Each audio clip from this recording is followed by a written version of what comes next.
Hello, hello, hello. Oh, okay. So today I am so excited to talk about this topic. It's one of my most favorite things, values.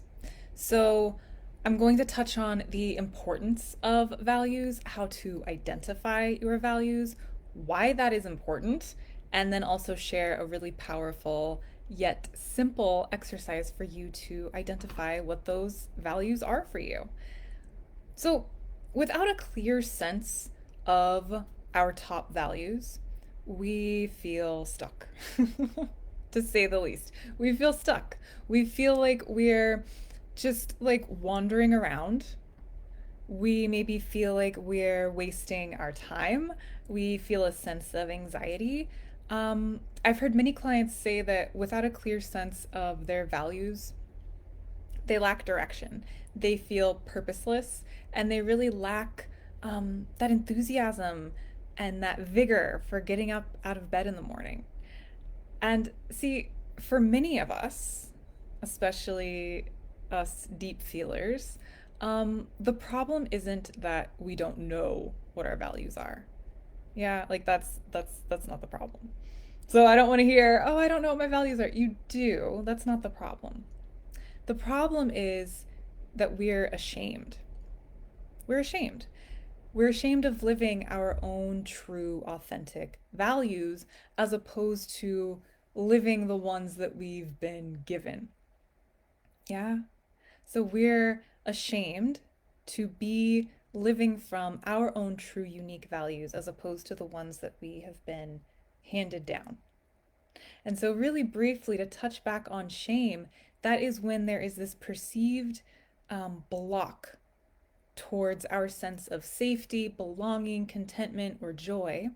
And it's a motivator for making some type of change. So if I perceive that me being in my own unique, true, authentic values, which may be different from my family or from society at large, is going to be a barrier to my sense of safety, belonging, contentment, or joy, I'm gonna have a really hard time following through with that. I'm gonna have a really hard time being true to that because of that perception that my sense of safety, belonging, contentment, and joy would be blocked. So that's where the shame piece comes in. So we're ashamed of being different from our family. We're afraid of being different from the normal mainstream ways, even if they're not necessarily natural or supportive. We're, they're the accepted norm. And so we try our best to just go along and get along and not ruffle any feathers along the way. However, all the while, we're miserable. The stuckness, the anxiety, the burnout, and that kind of internal misery and just nagging dissatisfaction grow and worsen. And we continually feel lost. And we think the answers are outside of ourselves, or if we just could fix ourselves and not be so weird or different, maybe we could be happier, and we continually search externally for this sense of purpose, and it's just kind of a vicious cycle that greatly contributes to our sense of burnout and exhaustion because it's this internal battle, this cycle, this conflict that we're in. And so I'm curious, does any of this resonate with you? Please share with me in the comments if you're like, yeah, that's me. I've been there. I'm there right now. I totally feel you. So what are our values? Values I like to think of as our North Star in life. They guide us. They guide our choices, our actions, our behaviors, our time, our energy, our focus, and so on. So essentially, our values are our purpose. So this purpose that we're kind of seeking outside of ourselves, and there's so much kind of pressure we put on ourselves to like, what's my purpose? I have to find purpose, purpose, purpose.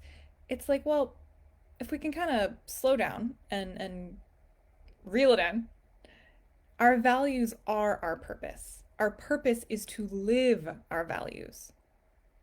So just kind of feel into that for a moment. Our purpose is to live in alignment with our values. Our values guide us. They pull us forward. So last week I was talking about I think that was last week, when our motivations are coming from the past, or coming from a sense of pain, and we're kind of running from something. Yeah, no, that's not sustainable. Um, that's not gonna last long term. And so when we're pulled by our values, there's this enthusiasm, this kind of good slow long burn, that marathon energy versus the sprint of running from something. Our purpose is to live our values. And so if I value something, it's because it's really important to me uniquely. There's something about it that really resonates with me. And so I get to focus on that. My life force energy gets to go towards upholding that value and kind of molding my life around that, my actions, my choices, my behaviors. My purpose, as in where I direct my life force energy and my focus, gets to be on my values. And that's it, right? Like, how does that feel? I want to know how this is landing with you. If there's this kind of a sense of like, ah, I know when I really kind of put all this together and have this realization for myself, there was a tremendous sense of relief, and then there was excitement. So that's it. That's simple and that complicated. So like I said, the knowing of our values isn't the hard part. We know them. It's the courage to live them and to organize our life, our choices, our behaviors, our actions, our time around our values, especially when they're different from our family or from mainstream society. So, in my program, the InnerSpark Method, which guides deep feeling women to confidently thrive in body, mind, and spirit, free from burnout, people pleasing, self sabotage, and shame. I teach a whole section on identifying and living your values, and I'd love to share a piece of that with you here today. So, are you ready? I feel so cheesy. Doing these things sometimes, I have to tell you, it's like I love conversing. I love the back and forth. So this kind of just presenting something can feel a bit awkward. But I know you're here with me and I know you're ready. So I'm going to share it. Yeah, let's do it. As a deep feeler, okay? So this is kind of the first piece, the first foundation of this. As a deep feeler, we have the privilege of knowing ourselves very well because we feel and sense things much more deeply than others, okay? And so this deep feeling nature guides you towards your values. Your emotions, your emotional responses to things guide you toward your values. And when we stabilize ourselves enough to work with our emotions rather than be swept up in them, there's a whole sea of wisdom and guidance and just magic that's in our emotions. So for now, just inviting you to tap into your emotions and letting your emotions guide you. And so start by asking yourself these questions. Okay, you can write them down in a journal. I really invite you to spend some time with them beyond this short video. What excites you? What truly excites you? Okay? What really enrages you? Just gets you all kinds of angry. And what are those topics that those people closest to you know would really get you going if they brought them up? Okay, so what are those topics? So let your answers to these three questions be clues. So the specific things that you answer in those questions help you to create your umbrellas, which are your overarching values, and then you may put additional specific things under those umbrellas. So as you answer those questions, specific things will come up, and I'll share an example. And then you can kind of, from that specific thing, pull out the overarching value, and then keep putting specifics under there to guide you further when you are making choices and kind of organizing your life around your beautiful, unique values. So, for example, I am super pissed that organic growing practices aren't just standard procedure. Like, why is that not just the norm? Why is that some extra thing, some like special thing, and why isn't it just the norm? It's better for the planet. It's better for people, animals, everyone. And so I value organic practices, I could say from that. However, that's a very specific, granular thing that's not going to help me see the broader picture to help me get more specifics out of that to then like really make some awesome choices to really organize my life under an umbrella value. So when I look for a broader value from organic practices, I see that actually I value organic practices because I value sustainability and health of the planet and its people. So that's like the overarching value, my top value. And organic practices get to be a specific under that umbrella.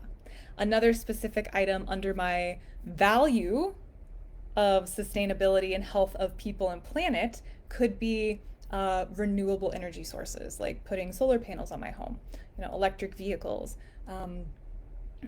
sustainable material for clothing, etc., etc. So I get to see because of this. So I used my emotion of being pissed off that organic growing practices, organic food isn't just a normal standard thing. Why is it this like extra special thing?